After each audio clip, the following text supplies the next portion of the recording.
नमस्कार. जय शंकर दत्तगुरु. मी डॉक्टर अश्विनी जितेंद्र काळे. 14 मे 2025 रोजी मिथुन राशीमध्ये होणारे हे गुरुभ्रमण कन्या राशीसाठी काय फल देणार आहे हे आता आपण बघणार आहोत.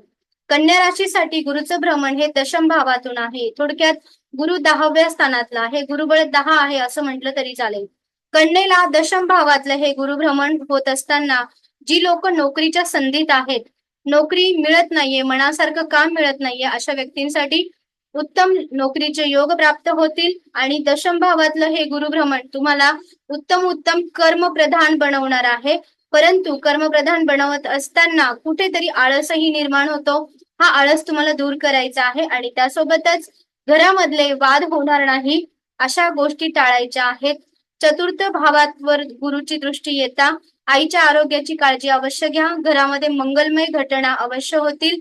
वास्तु सुख, वाहन सुख प्राप्त होण्याची हे गुरुभ्रमणाचा कालावधी तुम्हाला प्राप्त होणार आहे. अनेक जणांना मनासारखं कर्म करायला मिळणार आहे. जे विद्यार्थी आहेत त्यांना चांगल्या कॉलेजमध्ये ऍडमिशनही सहज मिळेल. उत्तम शिकवणारे शिक्षक तुम्हाला मिळतील आणि शिक्षणाच्या माध्यमातून आळस बाजूला गेला तर नक्कीच यश सुद्धा देणारं हे गुरुचं भ्रमण तुम्हाला प्राप्त होत आहे. कन्या राशीच्या लोकांची विचार करण्याची जी काही प्रवृत्ती आहे ती बऱ्याचदा द्विधा मनस्थितीमध्ये असते. आणि कर्मस्थानातला गुरु जर तुम्हाला एखादी उत्तम संधी घेत असेल तर ती संधी घ्यावी की थांबावं हे जे संभ्रमित तुमचं मन असतं, अशा वेळेस तुम्ही अवश्य तुमच्या वडिलांचा सल्ला घेतला पाहिजे.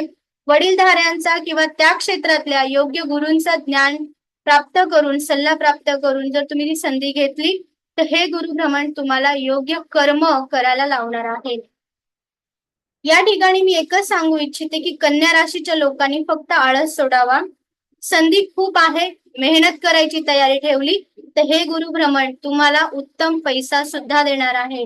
कारण गुरुची पूर्ण दृष्टी द्वितीय भाव पैसा, वाचा, वाणी या स्थानावर आहे, कुटुंब स्थानावर आहे. चतुर्थ भाव सुखस्थानावर आहे आणि षष्ठ भाव, हे षष्ठ भाव नोकरीची संधी पण देतं आणि त्यासोबत गुप्त शत्रूही वाढवतं. जर तुमचा प्रमोशन अडकलं असेल तर तुम्हाला प्रमोशन सुद्धा मिळेल आणि प्रमोशन मिळाल्यानंतर कुठेतरी तुमच्या वाचा वाणीवर कंट्रोल असावा. आपल्या बोलण्याने आपले गुप्तशत्रू वाढणार नाही, आपणच आपले गुप्तशत्रू वाढवणार नाहीत याची अवश्य काळजी घेतली गेली पाहिजे. दशम भावातलं हे गुरुभ्रमण तुम्हाला आर्थिक संपन्नता प्रदान करणार आहे. फक्त आळस सोडून कर्मप्रधानता दाखवली तर तुम्हाला येणारं हे गुरुबळ उत्तम यश देणार आहे. कन्या राशीसाठी गुरुची उपासना करण्यामध्ये महत्वाचं असेल सिद्धमंगल स्तोत्राचा पाठ. सिद्धमंगल स्तोत्राचे रोज किमान 3 वेळेस आवर्तन करून दत्त महाराजांना तुपाचा दिवा लावा, पिवळं फूल अर्पण करा आणि घरातल्या ज्येष्ठ व्यक्तींना रोज नमस्कार करून घराबाहेर पडत जा. व्हिडिओ आवडला असेल तर नक्की लाईक करा, शेअर करा आणि चॅनलला सबस्क्राईब करायला विसरू नका. जय शंकर दत्तगुरु.